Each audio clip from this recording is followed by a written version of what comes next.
Ang kwentong ito ay hango sa totoong buhay. Mula ito sa isa nating kabayan na itago na lamang natin sa pangalang Efraim. Walang eksaktong taon, probinsya ng Davao. Mukhang napapadalas ang pagpapatawag mo sa akin . Kaninong ulo ang gusto mong gumulong sa lupa? Wika ni Efraim. Eto ang larawan. Kilala siya sa mundong ito sa pangalang Emilio. Nagpupuslit sila ng mga kabataang dinadala sa kabilang dimensyon. Tugon ni Rodolfo. Normal na tao lang to . Ang lakas naman ng loob niya. Antingero ang taong yan. Nangungulekta ng mutya at mga gibat. Pero hindi siya nakukontento. Pinasok niya ang pandudukot ng kabataan. Kapalit nito ay ginto o hindi naman kaya malakas sa mutya. Depende sa kasunduan nila ng engkantong kausap. Ano naman ang mahihita ko kung papatayin ko ang taong yan? Hindi ba matagal mo nang gustong makuha ang punyal ni Arimar? Hawak ng taong ito ang engkantadong sandata at kapag napatay mo siya, mapapasayo ang punyal. Matagal ko nang gustong makuha ang punyal. Kaso sa katagalan, parang nawalan ako ng gana. Ganito na lang. May kaibigan ako nangangailangan ng pinansyal na tulong. Nasa paggamutan ng nanay niya. Papatayin ko ang taong ito. Pero babayaran niyo ang lahat ng magagastos nila sa ospital. Hindi ko akalain. Kawang gawa pala ang nais mo ngayon. Nasaan na yung dating walang awang mamamatay tao? Nandito pa rin naman. Gusto mo bang makita? Kalma lang. Isilid mo ang sandata. Baka makasugat ka pa. O siya, ako na ang bahala sa kaibigan mo. Dalin mo sa akin ang ulo at puso ni Emilio. Nagtatrabaho si Efraim bilang kargador sa palengke pag umaga. Ngunit sa sandaling kumagat ang dilim, nag-iiba ang propesyon ng binata. Naglalakad sa madilim na kalsada ng bayan habang nakikiramdam sa paligid. Iisa ang pakay ni Efraim ng mga sandaling iyon, ang taong nagngangalang Emilio. Natunto nito ang hinahanap sa isang malaking pasugalan na naroon sa mismong sentro ng bayan. Ayon sa mga taong napagtanungan, pagmamay-ari ni Emilio ang lugar, kaya naman siguradong naroon siya sa loob. Pumasok ang binata. Walang sino man ang sumita sa kanya, lalo pa nang magpakilala itong isa sa mga tauhan ni Emilio. Kagad siyang itinuro ng mga tao sa loob. Anong kailangan mo? Hindi ba tapos nang ibigay ang parte niyo? May isang bagay lang ako nakalimutan, amo. Ano yon? Sabihin mo, teka. Ngayon lang kita nakita dito Baguhan ka ba? Ito ang una't huling makikita mo ko. Kaya namnamin mo ang bawat sandali. Nanlaki ang mga mata ni Emilio nang makita nito ang sandata ni Efraim. Yan ang patalim mula sa karit ni kabatayan. Hindi to maaari. Paano ka nakapasok sa teritoryo ko? Ano pakay mo sa akin? Napatayo ito sa mesa. Pilit na lumalayo kay Efraim. Pakay sa'yo ang puso at ulo mo. Pasensya na, trabaho lang. Matapos magsalita, biglang nawala ang binata sa kinakatayuan. Nang muli itong lumitaw ay nasa likuran na siya ni Emilio. Pakiusap, huwag mo ko papatayin. Pagkano binayad sa'yo ng taong nagpapapatay sa akin? Tutublein ko. Titriplein ko. Magandang alok sana. Kaso nakapirma ako ng kontrata . Hindi ako yung tipo ng taong sumisira sa napagkasunduan. Pasensya na . Sisigaw pa sana si Emilio nang biglang laslasin ni Efraim ang leeg nito. Bumulwak papunta sa kisame ang dugo. Nagkalat sa buong silid. Matapos maisagawa ang misyon, kagad siyang bumalik kay Rodolfo. Magaling ka talaga, Efraim. Ang lupit mo. Gaya ng napagkasunduan, haya ng ulo ni Emilio. Nagawa ko na ang parte ko. Ngayon tumupad ka sa pinangako mo. Kalma lang, ito naman. Kahit kailan talaga napakainit ang dugo mo. Ito ang resibo ng binayaran namin sa ospital. Pati mga gamot binili ko na. At ito para sa'yo. Nagpasalamat ang nagpautos. Sobra-sobra naman to. Pero salamat. Mauna na ako ha. Alam mo naman kung saan ako hahanapin, hindi ba? Oo, pero mukhang matagal na panahon na naman bago tayo magkita. May kailangan akong asikasuhin eh. Maliban na lang kung gusto mong sumama. Pansin ko kasi parang paulit-ulit na lang ang ginagawa mo eh. Ano ba ang gagawin mo? Baka naman lalo ako mabagot niyan. Sa palagay ko hindi ka mababagot. Masaya ang gagawin ko. Malaki ang bayad. Wala naman sigurong masama kung susubukan. Kailan ba ang alis mo? Bukas ng umaga. Kaya kung gusto mong sumama, muwi ka na. Magpahinga. Dadaanan kita bukas sa bahay mo. O sige, kita na lang tayo bukas. Matapos ang pag-uusap, umuwi na si Efraim. Naiwan sa lugar si Rodolfo. Pinagmamasdan ng binata habang naglalakad palayo. Mukhang malaki ang tiwala mo sa binatang yan. Nakikita ko rin sa kanya. Mukhang hindi siya basta-basta magpapatinag. Totoo ang sinabi mo, Filipo. Maaasahan si Efraim. Matagal ko na siyang kilala. Masasabi kong kakaiba ang talento ng binatang yan pagdating sa pagpatay. Kung nakita mo ang ginawa niya kay Emilio, ay nako, magugulat ka talaga.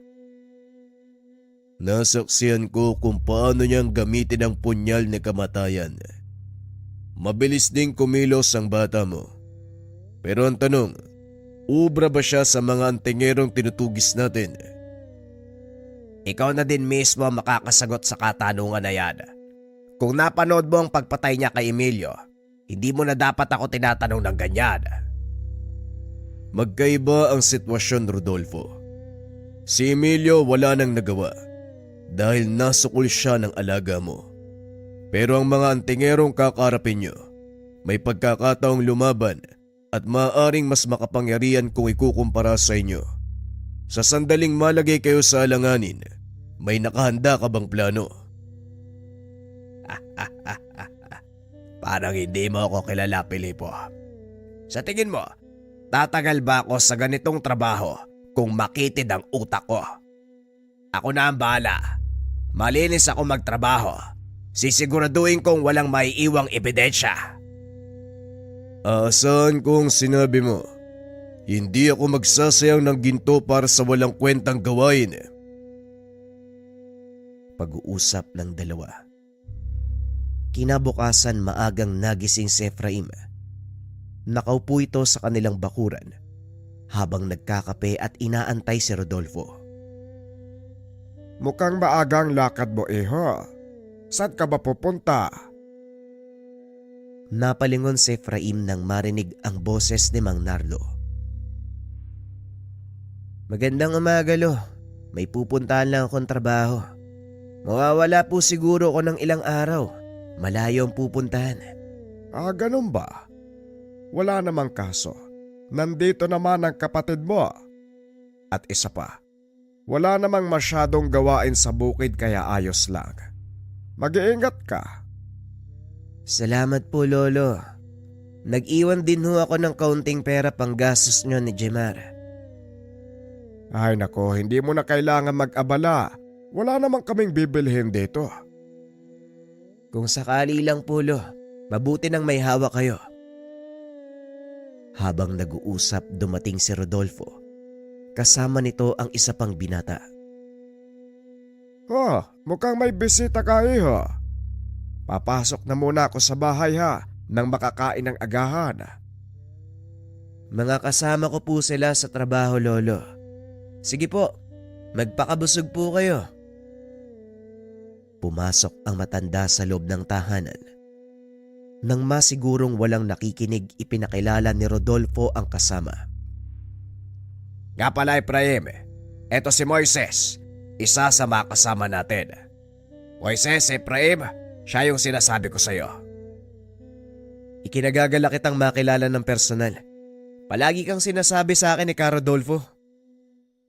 Huwag ka masyadong maniwala sa taong yan. Puro kalokohan ang sasabihin yan.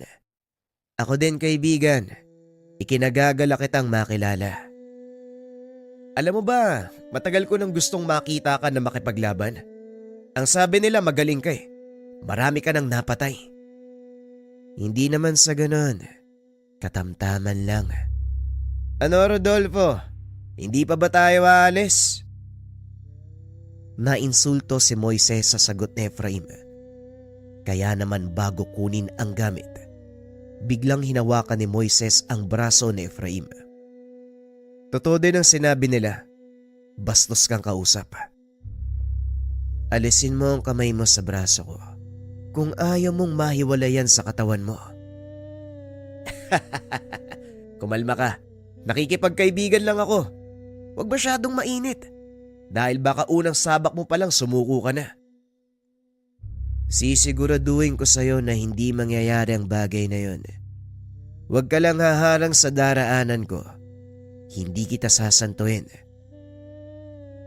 Ramdam ni Rodolfo ang tensyon sa pagitan ng dalawang binata, kaya inawat niya ito bago magpang-abot. Oo, tama na yan. Alis na tayo. Baka hindi pa natin maabutan yung sasakyan papunta sa kabilang probinsya. Hindi tatagal ng 2 minuto ang isang to. Sige, hayaan mo siyang sumugod. Mahaba ng 10 segundo para sa'yo. Ano, simulan na natin?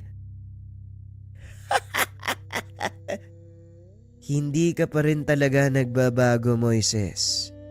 Ikaw pa rin ang batang ubod ng yabang. Tatakbo ka pa rin naman.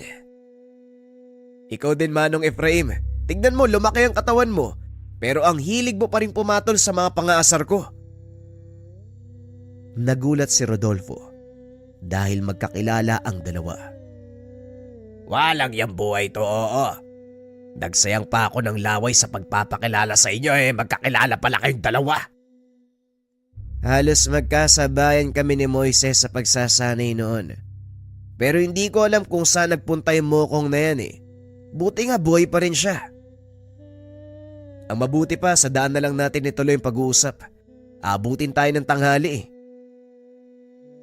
Habang nasa daan, patuloy nilang pinag-uusapan ang nakaraan.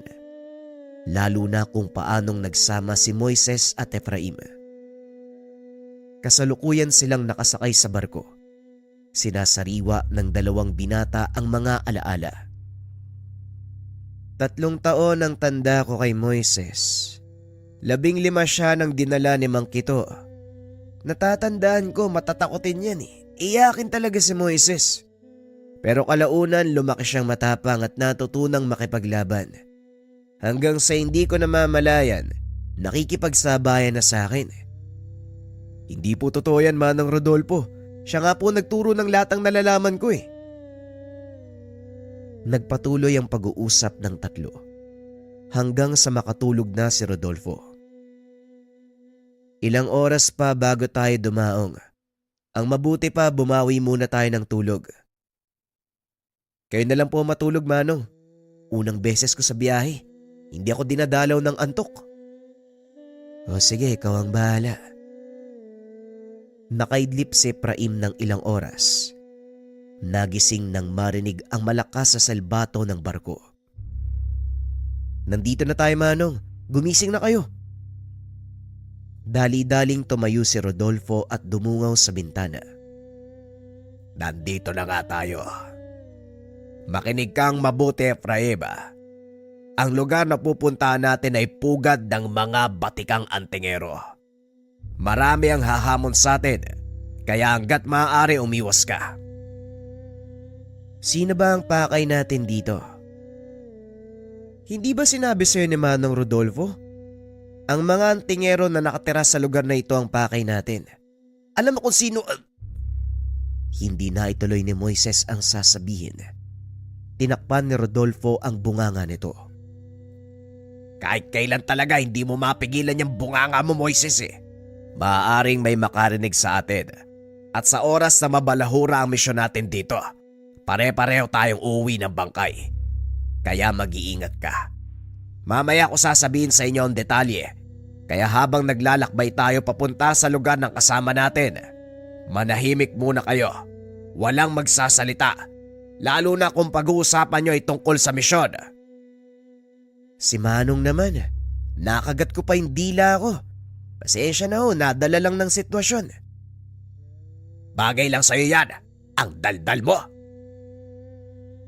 Pagbaba sa pantalan, wala ni isa sa kanila ang nagsalita. Hinayaan ng mga ito na dalhin sila ni Rodolfo sa sinasabing kasamahan. Hindi naman ito kalayuan dahil ang sentro ng kanilang operasyon ay ang mismong bayan. Ipinakikilala ko sa inyo si Manong Remodor. Siya ang isa sa mga mapagkakatiwalaan natin dito. Nakarating ang tatlo sa isang maliit na kubo. Napapaligiran ng makapal na taniman ng tabako ang lugar, kaya halos hindi napapansin na may bahay dito.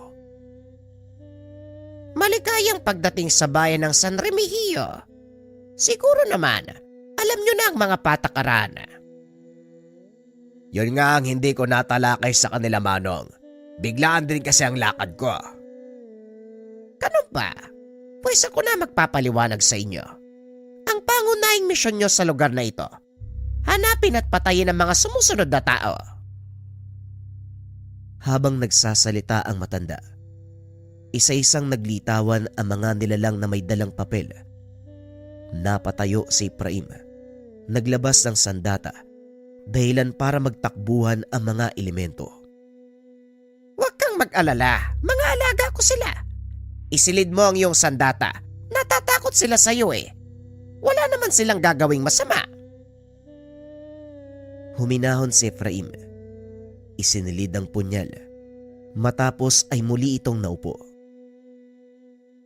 Pasensya na po kayo. Akala ko makakalaban eh. Mga minsahero sila ng aking kliyente. Pagmasdan niyo ang mga larawan sa papel na yan. Sila mga taong kailangan niyong hanapin. Perwisyo na sila sa ating kliyente. Marami sa kalahi nitong engkanto ang napatay ng mga taong yan dahil lang sa paghahagilap ng mutya. Batay sa sinasabi mo, engkanto ang nagpapapatay sa kanila. Ang nakakapagtaka, bakit hindi sila mismo ang gumawa ng paraan para maapula ang ganitong problema? Bakit kailangan nilang humingi ng tulong sa atin? Magandang katanungan. Kinakailangan ng mga engkanto ang serbisyo natin dahil hindi sila pwedeng sumira sa kasunduan. Ang gulo. May kasunduan sila sa mga antingero, tapos gusto nilang ipapatay.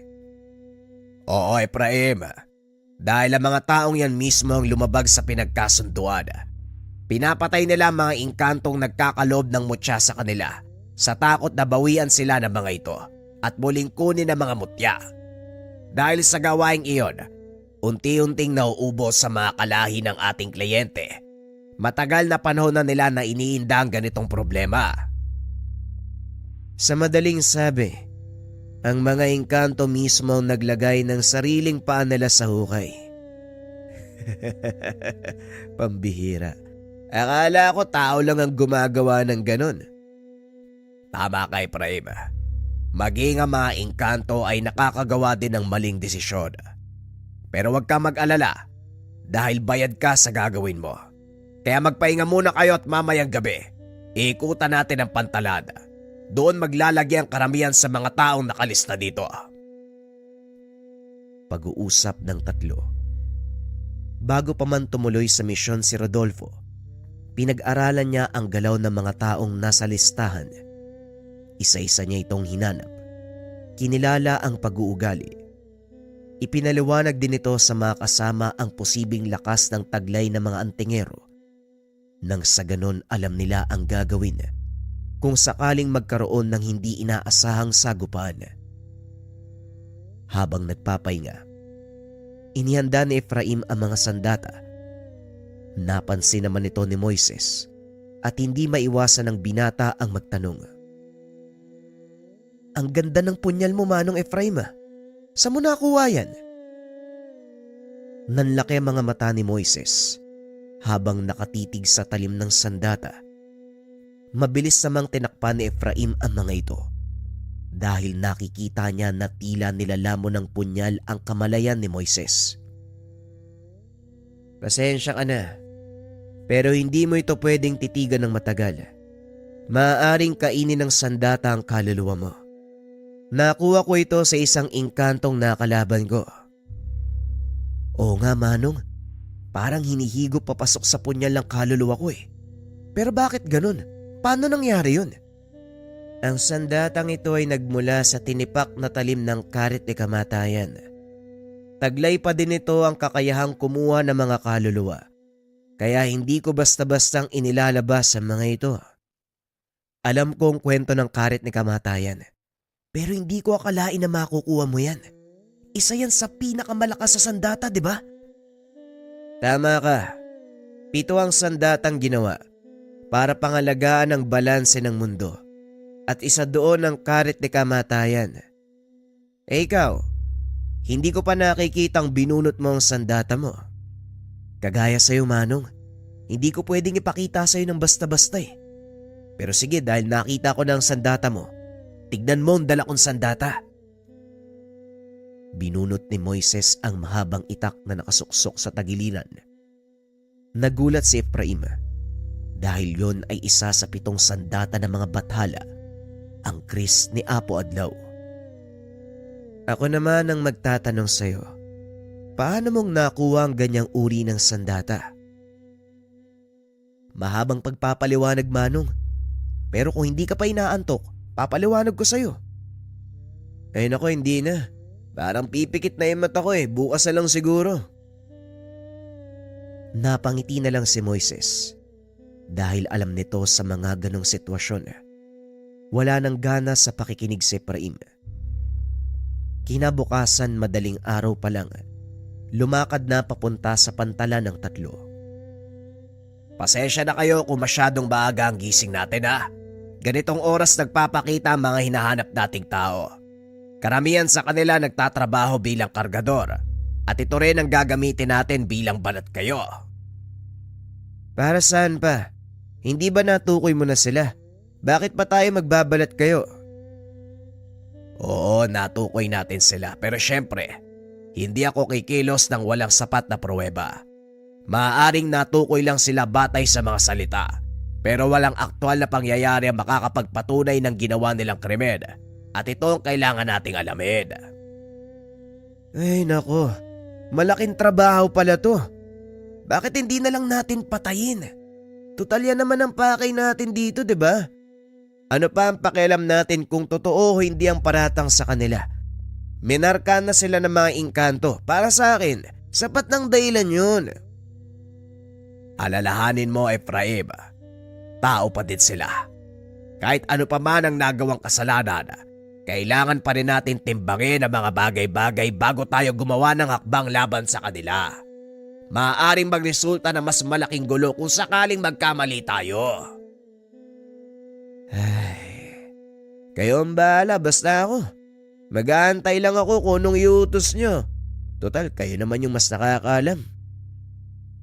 Mas mabuti nga gano'n ang gawin mo kaysa makipagtalo pa ako sa'yo. Mag-antay ka ng hudyat mula sa akin. Pag-uusap ng dalawa. Matapos ay nag-ikot ang mga ito sa pantalan. Naiwan si Moises sa isang tindahan para magkape. Lingid sa kalaman nila Efraim, may nakatunog sa kanilang pakay.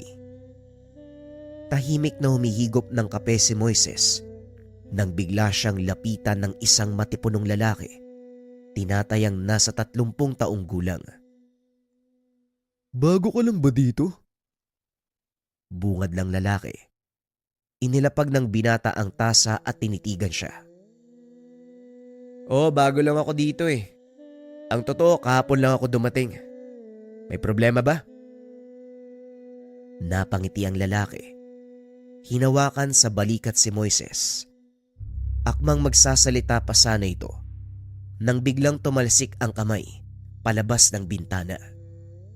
Napasigaw ang lalaki sa sobrang sakit. Dahil sa gulat tumakbo ang mga tao. Napansin naman nila Rodolfo ang kaguluhan. Nagmumula iyon sa kinaroroonan ni Moises. Dali-daling tumakbo ang mga ito. Nakita ang putol na braso sa labas ng kapihan. Pambira naman oh. Bakit bang iinit ang mga ulo nyo, Moises? Ano bang nangyari dito? Pasensya na po, Manong. Pinagtangka ng taong to yung buhay ko eh, kaya inunahan ko na. Tinignan ni Rodolfo ang itsura ng lalaki.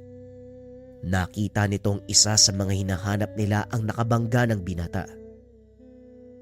Ilang beses ko bang sasabihin sa'yo, huwag mong papairalin ng init ng ulo mo sa ganitong lugar. Napapaligiran tayo ng mga tao. Isang maling galaw lang, siguradong kukuyugin tayo ng mga yan. Isa siya sa mga hinahanap natin. Hindi rin malayo na nandito ang iba pa. Pagkakataon na natin to. Walang gagawa ng anumang hindi ka nais-nais. Mukhang tama ang hinala ko. Kasamaan nga ng taong ito ang nasa paligid. Mukhang hindi na tayo makakatakas dito. Ganito na lang ang gagawin natin. Paramihan tayo ng mapapabagsak. Ang matatalo, manlilibre ng tanghalian. Gusto ko yan. Sa totoo lang, nababagot na ako eh. Nasali ka ba, Manong Rodolfo? Kayo kakasabi? Ay naku, wala na. Sumugod na ang mga kasama ng lalaki na pinutulan ng kamay ni Moises. Eto na sila. Walang gagamit ng sandata, Moises. Oo ba? Masaya to. Wala nang nagawa si Rodolfo dahil sa dalawa pa lang kinulang na ang mga kalaban. Pwe! Eto na ba yung pinagmamalaki nila? Manong Efraim, ilan na napabagsak mo? Hindi ko na nabilang pero alam ko marami. Mukhang tabla ang laban. Wala kang ginawa, Manong Rodolfo ah. Ikaw ay manlilibre ah. Napakamot ng ulo si Rodolfo. Hindi nito inasahan na ganun kabilis mapapabagsak ng dalawang binata ang napakaraming kalaban. Mabilis na umalis sa lugar ang tatlo. Habang kumakain na pag-usapan ng mga ito ang nangyari. Batay sa obserbasyon nyo, meron ba sa mga nakalaban ng may kakaibang lakas? Parang pare-pareho lang naman ang tangan nila. Sa hula ko, isang grupo lang talaga ang pinanggalingan ng mga yon. Isang aral lang yung alam nila eh, medyo nakakabagot nga. Wala man lang nagbabato ng tigalpo. Tama ang sinabi ni Mang Rebodor. Puro pang pisikal na lakas ang tangan ng mga tagapantalana. At ngayong tapos na tayo dito, kailangan na nating umalis. Bago pa matunugan ng mga kalaban na kasama natin si Mang Rebodor. Matapos kumain, bumalik ang mga ito sa tahanan ng matanda. Sinabi nila ang nangyari at gaya ng inaasahan nagalit ito sa kanila. Ano bang iniisip nyo? Ang akala ko ba malinaw? Yung mga taong nabanggit lang ang pakay nyo, diba? Bakit nandamay pa kayo ng iba? Hindi maiwasan, Manong. Kasapi ng isang organisasyon ang kailangan namin. Wala kami nagawa kundi dumepensa kaysa kami ang mamatay. Malaking problema ang iiwan nyo sa akin. Sige na, umalis na kayo bago pa malaman ng iba ang nangyari. Pasensya na po kayo, Manong. Hindi namin inaasahan ang ganitong pangyayari. Tutuloy na kami sa susunod na pakay. Nakarating ang tatlo sa kabilang bayan. Medyo liblib sa lugar. Hindi ganun karami ang tao. Mukhang nasa tamang lugar tayo, Manong. Tignan niyo ang mga tao dito. Halos lahat may suot na medalyon. Yan ang sinasabi ko sa inyo. Hindi lahat ng nakasuot ng medalyon mga antingero. Karamihan sa kanila nagsusuot lang bilang pangontra. Minsan ang totoong antingero, walang suot na kahit ano. Habang naglalakad, pinagtitinginan sila ng mga tao at sa gawing dulo, sinalubong sila ng pangkat ng mga nakakatanda. Magandang hapon sa inyo. Mukhang baguhan kayo sa baryong to ah. Maaari ba naming malaman kung anong pakay nyo? Wika ng matanda. Nagtinginan ang tatlo. Inaantay kung sino ang magsasalita. Magandang hapon po. Napadaan lang po kami naghahanap ng matutuluyan. Bibihira ang mga taong napapadpad sa lugar na ito. Kaya wala masyadong nag-aalok ng matutuluyan. Pero kung sanay kayong matulog sa munting kubo, meron ako. Ang pangalan ko pala ay Emong, isa sa mga nakakatanda sa baryong ito. Ang pangalan ko naman po ay Rodolfo. Kahit munting bubong na masisilungan, ayos na po yun sa amin. Sanay po kami matulog kahit sa lapag. Nakikita ko nga sa mga ayos nyo. Siguro mga maangaso kayo. Maraming panahon na rin na walang dumadayo sa lugar na ito para mangaso. Tama nga ho kayo. Mangangaso po kami. Napagalaman naming may malalaking baboy ramo sa kagubatan malapit sa lugar na ito. Kaya kung maaari sana, dito kami magpapalipas ng gabi. Sa totoo lang, matagal na namin problema mga baboy ramo. Sinisira yung mga pananim eh. Mabuti kung pangangaso ang pakay nyo pero teka, bakit wala kayong dalang barel? Hindi po kasi kami gumagamit ng baril. Kaya ho wala kaming dala. Tama po ang kasama ko. Mas gusto naming gumamit ng patibong kaysa barel. Ganun ba? O siya mga kasama, ako nang bahala sa panauhin natin. Rodolfo, sumunod kayo sa akin. Wika ng matanda sa mga kasama nito. Matapos ay dinala si na Rodolfo sa isang maliit na kubo na nasa likod ng kanyang tahanan. Hindi naman pala masama eh. Ayos na po sa amin ang kubong ito, pasensya na po sa abala ha. Pumasok si Rodolfo at tinignan ang loob ng kubo. Naiwan ang dalawang binata upang kumuha ng tuyong kahoy. Nagulat nang lumapit sa kanya ang matanda. Alam ko ang totoo niyong pakay. Nagpapasalamat ako. Dumating kayo. Pero hindi ako maaaring magsalita. Heto ang sulat na ginawa ko. Nakasaad dyan ang dahilan kung bakit malaki ang pasasalamat ko na dumating kayo. Saktong pagkatapos magsalita ng matanda, dumating ang isang lalaki na may mahabang buhok. Mukhang may bisita kayo, Mang Emong. Maaari bang malaman kung sino sila? Nakatitig ang lalaki kay Rodolfo na parang sinusuri ito mula ulo hanggang paa. Mga mangangaso sila kuling. Naparito sila para tugisin ang baboy ramong namiminsala sa mga pananim. Siguraduhin mo lang na wala kang ginagawang kalokohan. Dahil sa oras na malaman ko, makakarating kay Samid ang lahat. Gaya ng sinabi ko, mga mangangaso sila na napadaan. Nakiusap na makikituloy at magpapalipas ng gabi sa kubo. Sumabat sa usapan si Rodolfo bilang depensa sa matanda. Alam nito na may kakaiba sa kilos ni Mang Emong simula pa lang.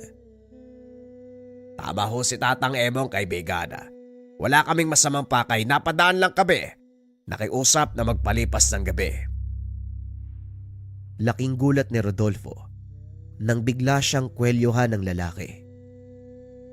Huwag kang magsasalita kung hindi ka kinakausap. Wala akong pake kung anong pakay nyo dito. Huwag lang kayong magkakamaling gumawa ng kalokohan dahil malilintikan kayo sa amo ko. Lingid sa kalaman ng lalaki, nakita ng dalawang binata ang ginawa nito kay Rodolfo. Biglang lumagapak ang likuran nang batuhin ni Moises ng kaperasong kahoy. Dalawang bagay lang ang maaaring mangyari sa'yo. Sisiguraduhin kong hindi mo magugustuhan. Baldado o selyado? Wika ni Moises habang nakahawak sa sandata. Itinaas ni Rodolfo ang kamay para awatin ang binata. Pasensya ka na, kaibigan. Hindi lang naintindihan ng kasama ko ang ginagawa mo. Hindi na nagsalita pa ang lalaki. Kagad siyang umiwas. Sa susunod, hindi na kahoy ang tatama sa likod mo. Tama na, Moises. Hindi tayo dapat mahalata. Kaya iwasan mong magpakita ng totoo mong kakayahan. Pasensya na, Manong Efraim. Hindi ko lang matim na inaapi si Manong Rodolfo eh. Nauunawaan ko. Pero parte yon ng trabaho natin. Kaya mag-iingat ka sa susunod. Nang masigurong wala na ang lalaki, kinausap sila ni Mang Emong. Nauunawaan ko kung bakit nangangailangan kayo ng tulong. Sige, Manong, kami na po ang bahala. Maraming salamat. Basahin niyo ang sulat na ibinigay ko.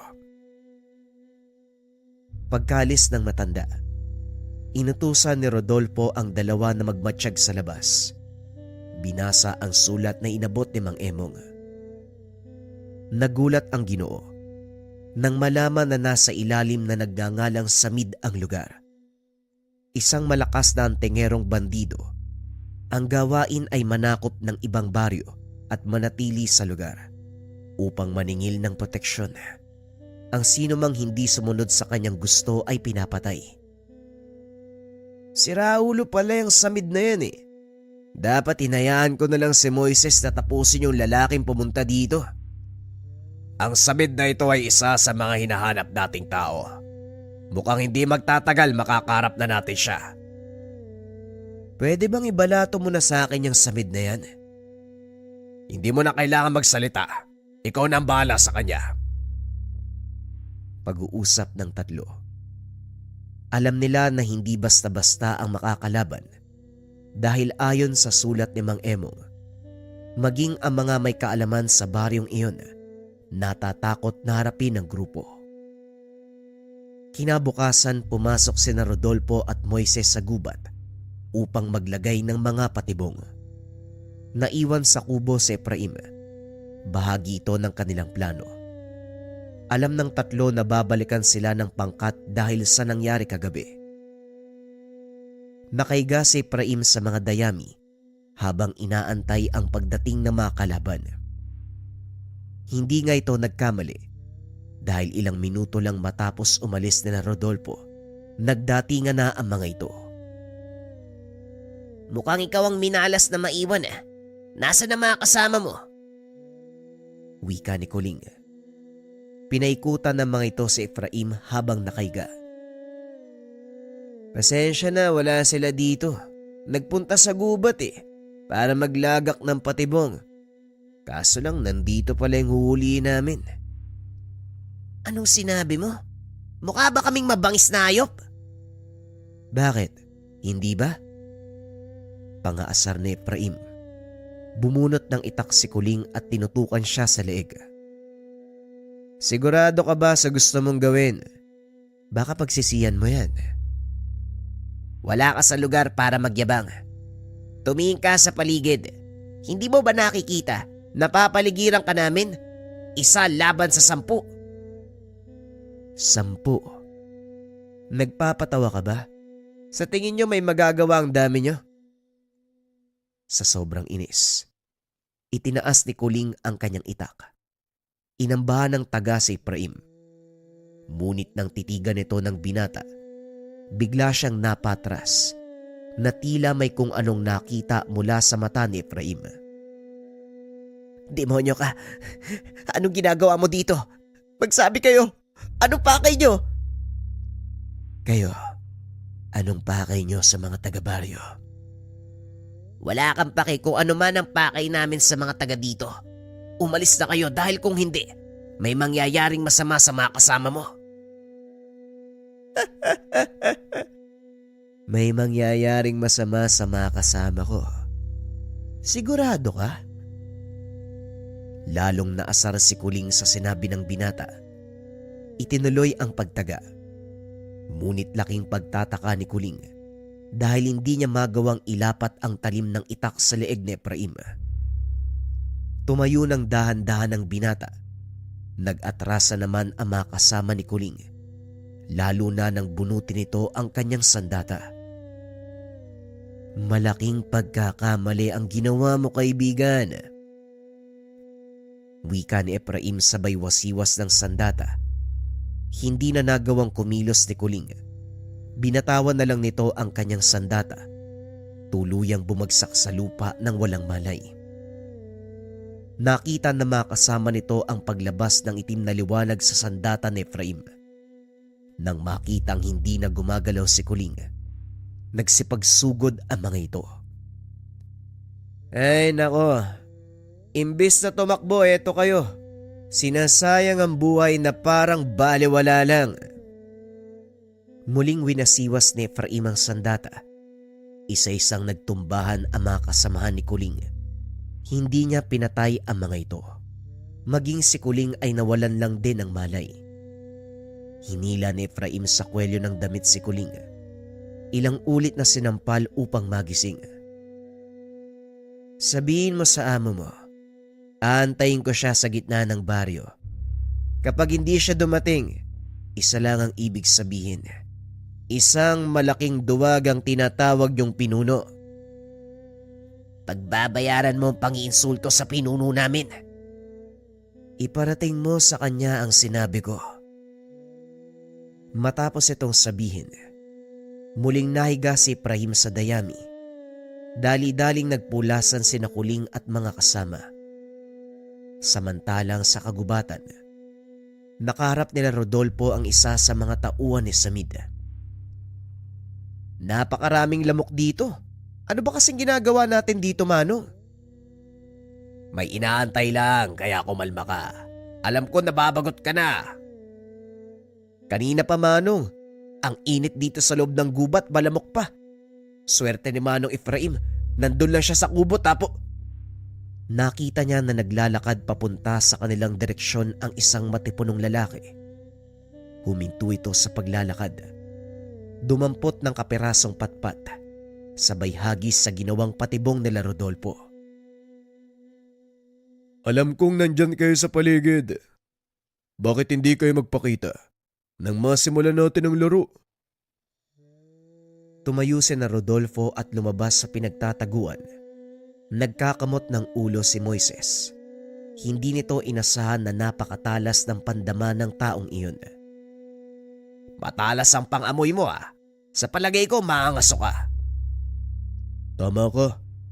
Pero nahalata akong sinadya mo ang paglalagay ng patibong sa kung saan madali kong makikita. Nangangahulugan lang. Inaasahan mo ang pagdating ko. Diyan ka nagkakabali. Nagbabakasakali kami na may mahulog na baboy ramo sa aming patibong. Pero mukhang kami ang nabitag. Mabuti at alam nyo. Para kayo nagpatiwakal. Simula nang makialam kayo sa problema ng mga tao sa baryo, lumabas na lang sana kayo at hindi nakialam. Hindi pa sana kayo mamamatay. Pasensya ka na. May pagka-atribido kasi ko Isa pa trabaho lang. Kailangan ko kasing mabuhay Ganon din kami. Pero kung haharang ka sa daanan namin, ituturing kitang kalaban. Ayos Mabait ka pala sa lagay na yan. Pasensya na Pero hindi yan ang tingin ng kasama ko sa'yo. Nilingon nito si Moises, na noon ay nakangiti ng nakakaloko. Bumunot ng sandata ang binata. Sinugod ang kalaban. Tinaga ito ni Moises sa leeg, ngunit parang tumalbog lang ang talim ng sandata. Aba ayos Haring bakal ka? Masaya to. Muling isinuksok ni Moises ang sandata sa sisidlan. Inihagis ito kay Rodolfo. Gagawin mo talaga akong tagahawak. Huwag ka nang magreklamo, Manong. Wala ka namang magagawa Wika ni Moises. Matapos ay muli itong sumugod. Sa pagkakataong iyon, kamao sa kamao ang naging labanan. Kung hindi nyo na itatanong, may kakayahang mula sa mutya ng ngipin ng kalabaw si Moises. Ito ang pinagkukunan niya ng kakaibang lakas. Idagdag mo pa ang pangil ng kidlat na nakabaon sa binti nito na siyang nagbibigay ng ibayong liksi at bilis sa pagkilos. Gamit naman ang mutya ng marindagit, nagagawang paglinawin ni Moises ang kanyang isipan. Nakakagawa ito ng pasya sa mga alanganing sitwasyon. Sunod-sunod na atake ang tinanggap ng kalaban. Nung una hindi nito ramdam ang tindi ng mga suntok ng binata. Ngunit bandang kalagitnaan, tila unti-unting nanghina ang depensa nito. Mahusay ka magbalanse ng kakayahan, ha? Magaling ang nagturo sa'yo. Oo naman, at sa mga oras na to, siguradong pinupulbos niya ang pinuno nyo. Samantala, balik tayo sa kubong tinutuloyan ng tatlo. Nakahiga pa rin si Efraim sa dayami habang inaantay ang pagdating ng iba pang pangkat ng kalaban kasama ang pinuno nito. Nakakabagot naman mag-antay dito. Ay, ang tagal. Bitin na bitin ako eh. Puntahan ko na lang kaya si... Kasama ka ba ng taong nanggugulo sa baryong ito? Napangiti si Efraim nang maramdaman ang boses ng lalaki, maging ang puwersa nito. Sa wakas, dumating ka na din. Hindi na ako mababagot. Alam niyo ba kung anong pinasok niyong gulo? Teritoryo ko ang lugar na ito at nasa ilalim ng aking proteksyon. Sino mang manggulo, makakatikim ng matinding parusa. Tumawa ng malakas si Efraim na parang iniinsulto ang pangkat ng kalaban. Ikaw si Dimas, hindi ba? Alam mo ba kung gaano kalaki ang nakapataw na pabuya sa ulo mo? Ipinakita ni Efraim ang papel na may larawan ni Dimas. Normal lang siguro sa isang bandido na hanapin ng otoridad, hindi ba? Pero alam mo ba, karangalan para sa akin ang bilang ng mga numerong nariyan sa ilalim ng pangalan ko. Nangangahulugan na mataas ang halaga ng aking ulo at marami ang maghahangad upang kunin ito. Kaya nga nandito ako para pagulungin niyang mamahalin mong ulo sa lupa. Wika ni Efraim sabay sugod. Hindi man lang namalayan ni Dimas ang gagawin ng binata, kaya hindi nito nailagan ang pagsalakay. Nagtamo ng malaking sugat sa dibdib ang Ginoo. Ngunit laking gulat ng binata nang bigla itong maghilom. Tignan mong mabuti ang nagagawa ng kapangyarihan ng mga mutya. Kung magagamit mo ito ng maayos, gagawin kang immortal ng makapangyarihang bertud mula sa kalikasan. Yan mismo ang rason kung bakit kailangan kitang patayin.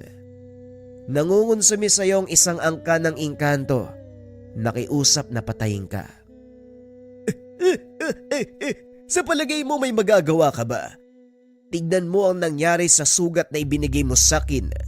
Alam kong hindi pangkaraniwan ang tangan mong sandata at kung ordinaryong tao lang ako, malamang sumama na ang aking kaluluwa. Nakangiti lang si Efraim. Hinayaang magyabang si Dimas. Lingid sa kalaman nito na may tinatagong atake ang binata. Oo, napansin ko nga na mabilis maghilom ang sugat mo. Mukhang mahihirapan nga ako pero ayos lang. Mas matagal, mas maganda. Hindi maunawaan ni Dimas ang sinasabi ng binata. Kaya sinugod nito ang binata. Panay iwas naman ang ginagawa ni Efraim hanggang sa inayaan nitong tamaan siya ng kalaban. Tumalsik ang binata sa isang puno. Naramdaman nito ang lakas ng atake ni Dimas. Ginawa ito ni Efraim para sukatin ang lakas ng kalaban. Ngunit alam din nito na hindi pa yon ang buong potensyal ni Dimas at sa oras na ilabas niya ito, yun din ang magiging hudyat ng kanyang katapusan. Samantala, nasa kalagitnaan ng pakikipagsagupaan si Moises na tila naaaliw sa nangyayari. Kaya gusto ko makipagsalpukan sa malalakas eh. Hindi ako nababagot. Nagagawa kong ilabas ang buo kong kakayahan. Aminado ko matalino ka pagdating sa paggamit ng kakayahan mo. Pero kulang ka sa lakas. Hindi itong inaasahan ko. Mula sa isang taong may tanga ng ngipin ng kalabaw. Malayong malayo ka sa taong nakaharap ko nung araw. Wala akong pakialam kung hindi kami magkasing lakas. May sarili akong bersyon pagdating sa paggamit ng kakayahan ko. Siya nga ba? Tignan natin kung hanggang saan ka tatagal. Ako yata ang dapat magsabi sa inyo niyan eh. Biglang nawala si Moises. Nang lumitaw, isang malakas na suntok ang tumama sa mukha ni Ador. Gumulong ito ng ilang ulit sa lupa hanggang sa tumama sa malaking puno, dahilan kung bakit tumalsik ang tanga nitong mutya. Inihagis ni Rodolfo ang sandata ni Moises. Sinabihang tapusin na ang laban. Tapusin mo na ang isang yan. Inaantay tayo ni Efraim. Maliwanag, Manong. Sayang lang hindi na ako maaaring makipaglaro ng mas matagal. May mga bagay pa akong kailangang gawin eh. Paalam sa'yo ha. Idinipa ni Ador ang mga kamay bilang pagtanggap ng pagkatalo at lubusang pagsuko. Natalo mo ko. Tinatanggap ko ito. Ngayon tapusin mo na ang laban. Isang karangalan ang makipagsagupaan sa malakas na antingerong kagaya mo. Sayang lang, nagkakilala tayo sa maling pagkakataon. Sa susunod nating buhay, baka maging magkaibigan tayo. Yan din ang hinihiling ko. Pero sa ngayon, kaibigan, paalam. Tinagpas ni Moises ang ulo nito gamit ang kris ni Apo Adlaw. Tuluyang natunaw ang katawan hanggang sa maging alikabok. Bakit mo siya binigyan ng pagkakataong mabuhay sa ibang pagkakataon? Hindi ito ang inaasahan ko sa iyo, Moises. Hindi masamang tao si Ador, Manong. Nagkataon lang na nagkakilala kami sa maling pagkakataon. Halika na, puntahan na natin si... Hindi na ituloy ng binata ang sasabihin. Nakarinig ng malakas na kalabog mula sa kinaroroonan ni Efraim. Mukhang nagsasagupa na si Efraim at si Samid. Huwag kang makikialam ha. Hayaan mo siyang tapusin ang laban. Kahit ano mangyari, huwag kang makikisali. Maliwanag, Manong. Halika na. Gusto kong makita kung paano makipaglaban si Manong Efraim. Dali-daling tumakbo ang dalawa pabalik sa kinaroroonan ni Efraim. Nakita niya itong nakikipagpalitan ng atake sa isang matipunong lalaki. Mababang oras na din ang ginugol ng mga ito sa pakikipaglaban. Ngunit walang kapaguran ang magkabilang panig. Habang tumatagal, lalong lumalakas ang mga binibitawang atake. Ramdam ng dalawa ang malakas na yanig ng bawat pagtama ng kamao ni Efraim sa katawan ng kalaban. Napapansin din ito na hindi magawang tamaan ni Samid ang binata. Unti-unti nang bumabagal ang kilos nito na tila may kung anong pumipigil sa kanyang mga kamay. Siguro ngayon nararamdaman mo na ang unti-unting panghihina at pagbigat ng katawan mo. Ano, kaya pa? Ilabas mo ang buong lakas sa tinatago mo nang sa ganon maging masaya ang laban natin. Hindi nagsasalita si Samid. Patuloy na nararamdaman ng panghihina. Ang kinakatakot pa nito, nailabas niya na ang buong lakas. Akmang aatake sana, kaso nga lang hindi na sumunod ang katawan. Anong ginawa mo sa akin? Bakit ako tuluyang nangihina? Kung natatandaan mo ang sugat na binigay ko sa'yo, gamit ang sandatang ito, alam mo ba ang bisa niyan? Ang sandatang yan ay mula sa tipak ng talim ni kamatayan. Tama ka. At ang kakayahan nito ay unti-unting higupin ang kaluluwa at lakas ng sino mang masusugatan. Kahit hindi ko ginagamit ang punyal, patuloy pa ring umiepekto ang kakayahan nito. At ng mga sandaling inilabas mo ang buo mong kakayahan, Tuluyang gumana ang itinanim kong patibong sa katawan mo. Hinila ni Efraim ang kadenang nakakabit sa katawan ni Samid. Hindi man lang ito napansin ng Ginoo. Naramdaman niya na tila may patalim na unti-unting tumatarak sa kanyang puso. Bumulwak ang dugo sa bunganga nito hanggang sa tuluyang mapaluhod. Tumalon pa itaas si Efraim. Nakaumang ang dulo ng patalim sa ulo ng kalaban. Buong lakas ay tinarak ang sandata na naging dahilan ng kamatayan ni Samid. Ang gara ng sandata mo, Manong. Hindi ko alam na may ganyan palang kakayahan ng karit ng kamatayan. Kaya nga hindi ko to ginagamit sa normal na tao. Pero sa pagkakataong ito, ibang usapan si Dimas. Hindi na normal ang katawan niya. Mukhang isinanla ng taong yon ang kaluluwa sa demonyo. Tama ka. Kaya ipinapapatay na siya ng aming hari. Dahil maliban sa paglabag sa kasunduan, nakipagkasundo din siya sa demonyo.